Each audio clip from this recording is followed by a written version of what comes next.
Corona महामारी के दौर में देश के आम लोगों की आवाज़ सरकार तक पहुंचाने के लिए कांग्रेस पार्टी ने आज एक कैंपेन चलाया और इस कैंपेन का नाम रखा गया speak up India. Social media platform पर देश भर के 50 लाख से ज़्यादा कांग्रेसी कार्यकर्ता और नेताओं ने एक सुर में अपनी आवाज़ बुलंद की और सरकार तक अपनी मांग रखी। और ये सब जो सोशल मीडिया के प्लेटफॉर्म है, फेसबुक, ट्विटर, इंस्टाग्राम और तमाम जो ऐसे सोशल मीडिया के प्लेटफॉर्म है, उसके जरिए कांग्रेस के तमाम बड़े नेताओं ने और कार्यकर्ताओं ने अपनी बात रखी।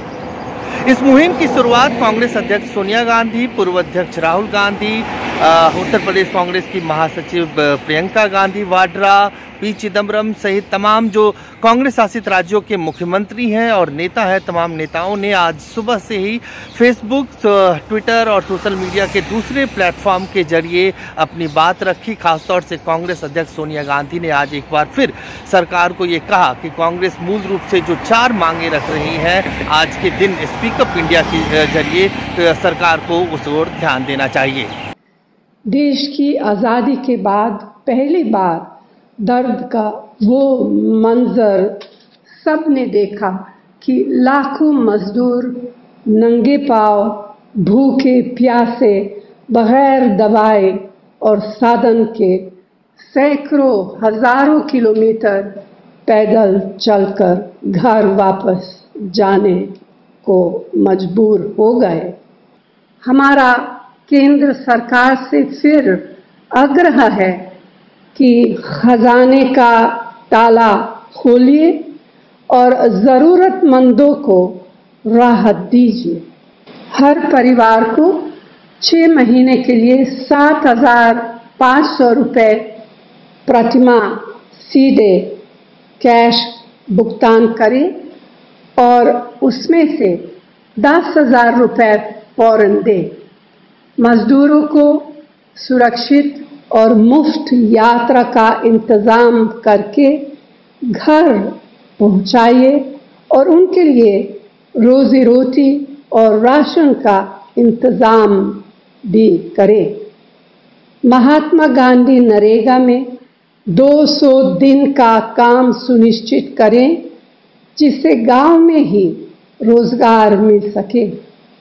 छोटे और लघु उद्योगों को लोन देने की बजाय आर्थिक मदद दीजिए ताकि करोड़ों नौकरियां भी बचे और देश की तरक्की भी हो। इसी तरह से कांग्रेस के पूर्व अध्यक्ष राहुल गांधी ने भी इन्हीं मांगों को दोहराया और साथ ही ये भी कहा कि सरकार को तुरंत गरीबों और जो प्रवासी मजदूर हैं, जो किसान हैं, जो इस त्रासदी को झेल रहे हैं, उनके मदद के लिए आगे आना चाहिए। डायरेक्ट कैश ट्रांसफर के तहत उनके अकाउंट में पैसा डालना चाहिए। कर्ज की जरूरत नहीं है, आज के दिन मदद की जरूरत है, ये राहुल गांधी ने कहा। हिंदुस्तान को कर्ज की जरूरत नहीं है।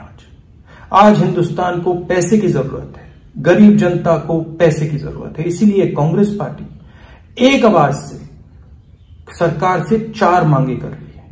पहली मांग, हर गरीब परिवार के बैंक अकाउंट में महीने का 7,500 रुपए 6 महीने के लिए डाला जाए। मनरेगा को 100 दिन नहीं बल्कि 200 दिन के लिए चलाया जाए। जो हमारे स्मॉल एंड मीडियम बिजनेसेस हैं, उनके लिए तुरंत एक पैकेज तैयार किया जाए और जो हमारे मजदूर आज सड़कों पे खड़े हैं, वापस घर की ओर लौट रहे हैं, उनको लौटाने के लिए एकदम सुविधा दी जाए। प्रियंका गांधी की तरफ से ये कहा गया कि बीजेपी को राजनीति से बाज आना चाहिए। बीजेपी को ये समझना चाहिए कि इस महामारी के दौर में सहयोग की जरूरत है, न कि सियासत करने की जरूरत है। हर जरूरतमंद के अकाउंट में तुरंत 10,000 रुपए डाले जाएं, ये एक मांग है हमारी। दूसरी मांग कि अगले 6 महीनों के लिए प्रति माह 7,500 रुपए जरूरतमंदों के अकाउंट में डाले जाएं। जो प्रवासी मजदूर घर पहुंच चुके हैं, गांव में पहुंच चुके हैं, उनके लिए, उनकी मदद के लिए मनरेगा के जो कार्य दिन हैं वो 100 दिन से 200 दिन तक बढ़ाए जाएं। जो छोटे व्यापारी हैं, जो लॉकडाउन के असर से जूझ रहे हैं, जिनके पास 2 महीनों से कोई बिजनेस नहीं है, जो छोटे दुकानदार हैं, बुनकर है, छोटे व्यापारी हैं, उनकी मदद के लिए सरकार कुछ करे। ये राजनीति का समय नहीं है, ये वो समय है जब पूरा देश इकट्ठा होना चाहिए, जब हर राजनीतिक पार्टी के नेता सबको इकट्ठा होकर अपनी अलग अलग राजनीतिक परहेजों को दूर करके, अपनी विचारधारा के जो डिफरेंसेस हैं उनको दूर करके हम सबको इकट्ठा होकर लोगों की मदद करनी है। जब यूपी में ये सब बस का हुआ, ठीक है, आपने हमारी हजार बसों को नकार दिया, कोई बात नहीं, हमने तो कहा भी था कि आप अपने बैनर स्टिकर लगा लीजिए, हमें उससे कोई इशू नहीं था, फिर भी आपने वो ऑफर नकारा।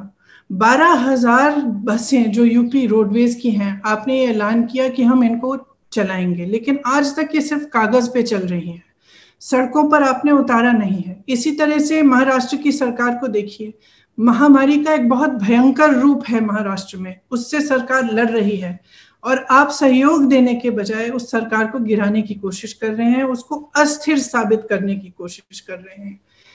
तो मैं खास तौर से आपको कहना चाहती हूं कि ये सहयोग का समय है। कुल मिलाकर आज स्पीक अप इंडिया के द्वारा कांग्रेस के लाखों कार्यकर्ताओं ने एक सुर से सोशल मीडिया के तमाम प्लेटफॉर्मों के जरिए सरकार से अपनी मांगों को दोहराया और सरकार तक जो इस त्रासदी में अलग अलग जगहों पे जो लोगों को पीड़ा हो रही है उसके लिए एक आवाज़ बनकर स्पीक अप इंडिया सामने आया है। अब उम्मीद की जा सकती है कि सरकार इन सब मांगों पर ध्यान देगी और आने वाले दिनों में जब लॉकडाउन कोड खत्म होने जा रहा है, सरकार इन मांगों में से कुछ मांगों पर गौर करते हुए इसे मानेगी। अजय झा, गो न्यूज़, दिल्ली।